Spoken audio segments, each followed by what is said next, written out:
है ना। और बहू घर में आ जाए, सासू से कहती है तिजोरी की चाबी मुझे दे दे, है ना। आजकल यही कलयुग का प्रभाव, नहीं तो माता पिता को छोड़ देते हैं इंसान। इसलिए वृद्धाश्रम बन रहे हैं। इसलिए जीवन में माता पिता की सेवा अवश्य करनी चाहिए।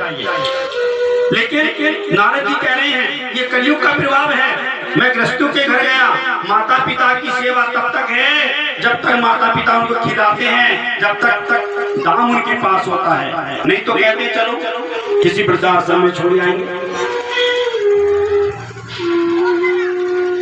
कहीं कुछ देखा, लेकिन एक दिन घूमता घूमता यमुना के पावन तट पर पहुंच गया तो वहां पर एक वृद्ध नारी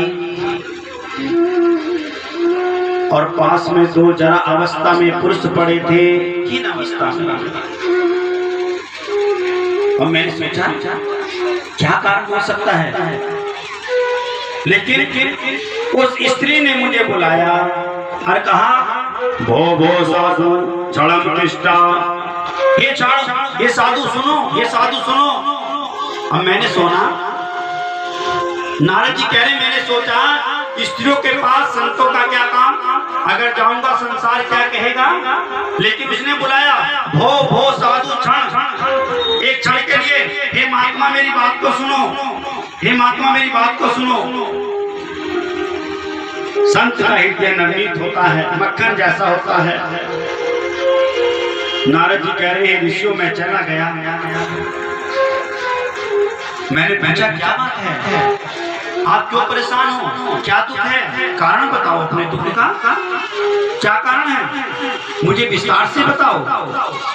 जब मैंने कहा तो उस वृद्धा नारी ने कहा अहम भक्ति रीति ज्ञाता इमे में तनो मतो ज्ञान वैराग्यम मानो काल योगे जर्जरो।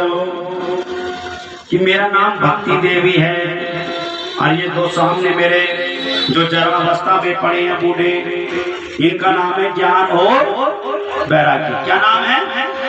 ज्ञान और वैराग्य। मेरा नाम भक्ति है और काल के कारण मेरे दोनों पुत्र जरा अवस्था को चले गए। इनका नाम ज्ञान और वैराग्य है और मैं इनको लेकर बहुत जगह गई, लेकिन इनकी जरा अवस्था कहीं ठीक नहीं हुई, मूर्छा को चले जाते हैं ये। लेकिन जैसे वृंदावन धाम में पहुंची हूँ, इनकी मूर्छा तो थोड़ी दूर हो गई, लेकिन ये उठते नहीं हैं। कोई उपाय करो, कोई साधन बताओ, आप संत हैं। अब नारद